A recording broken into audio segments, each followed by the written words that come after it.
Chào mừng quý vị và các bạn đến với chương trình Tôi và Việt Nam trên kênh truyền hình FBNC. Và ngày hôm nay thì chúng tôi mời quý vị cùng gặp gỡ với khách mời, đó là anh Sean Ngô, là giám đốc điều hành của Việt Nam Franchises.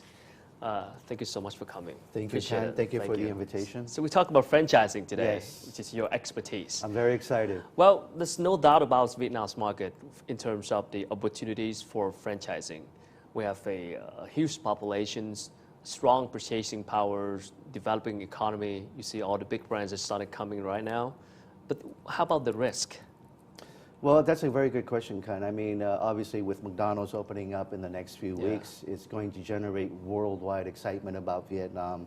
Starbucks entered recently last year, and of course you have all the major brands like KFC, Pizza Hut. Yeah. I think on the risk side, while there is lots of rewards, there's always risk. And I think from the major franchises, one of their main risks is their reputation. So what they want to do is make sure that they take their time and find the right franchisees in each market, because if the franchisee does something wrong, if they don't develop the market as planned, if they don't have the capabilities, or if they do something that damages the brand, a brand like McDonald's will face a lot of implications, whether it's financially or non-financially, whether that means bad press, or whether that means for them to enter new markets where they may have failed in a market like Vietnam, makes it very, very important for them to choose the right franchisees, which is the reason why it took about 10 years to find the right franchisee for McDonald's. Sure. And the same thing with Starbucks. So specifically, what is the process of looking for a local partner? I think, I think obviously what they want to do is ensure that, there are probably three main criteria that they look at. One of them is, of course, is your track record. Have you been successful in the industries that you are involved in? You'd be surprised, brands like McDonald's, even McDonald's, may not require that you have fast food experience. In fact, it may be an advantage for them, for you to not have that experience, because you can learn at Hamburger University how to do they have their own university. Your own way. That's interesting too. So you have that type of advantage, and of course they want to make sure that you have great communication skills and great people, because really at the end of the day, to implement the franchise successfully internationally, you need to have great people, and of course sufficient capital. So retail skill is a must, you mean? Retail skills is always a big plus.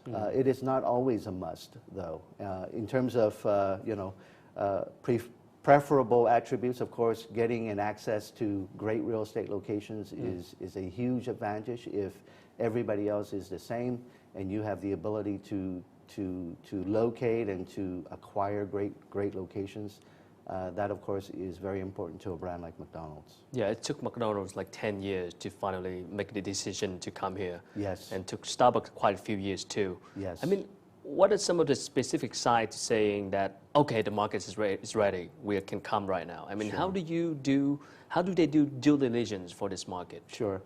For the big brands, obviously they want to be first to market, but a lot of times they have different priorities as well, right? So for example, we visited Starbucks in 2009. We went to Hong Kong to try and talk to Starbucks, to try and bring them to a market like Vietnam.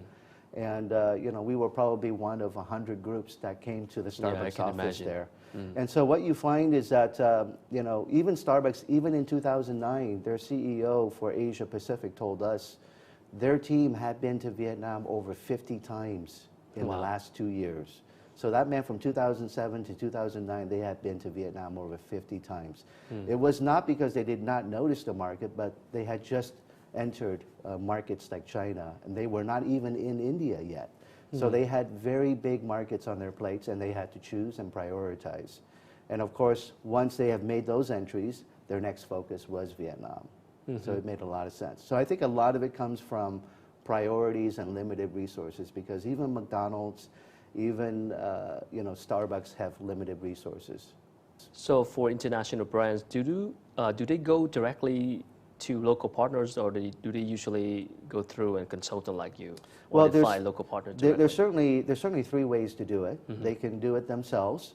And of course, through their company websites, people inquire about franchise opportunities specifically for their countries.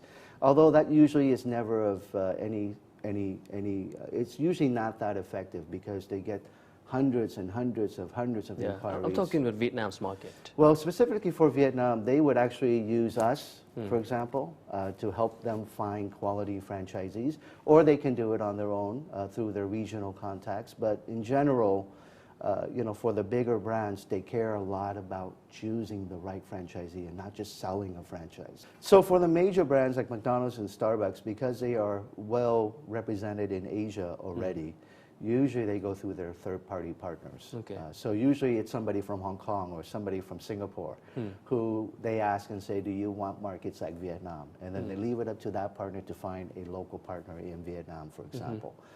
For other brands that are not McDonald's, usually the process is to work with consultants like us at Vietnam Franchises, and we do a lot of due diligence for them because being and living halfway around the world, you cannot know everything about a particular company. And notice that many of these franchises have inquiries all around the world. It's not just within Asia. So they have limited capacities on their own side as well. So what we do is we collect the information, we market the franchise opportunities to the right franchisees, and we do that due diligence that they cannot possibly do because they are halfway around the world.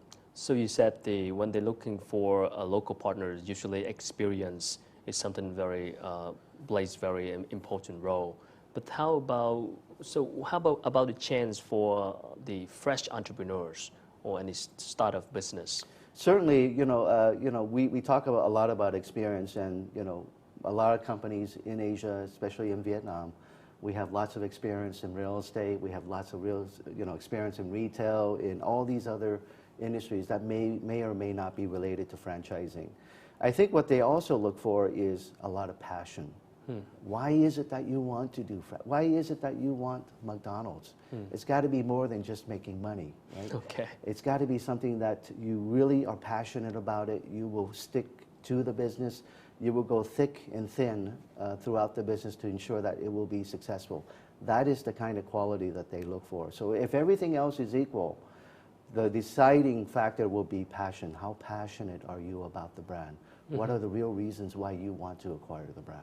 I mean, even though you do a strong due diligence process here, I mean, what could go wrong in terms of making a wrong decision or choosing the wrong partner?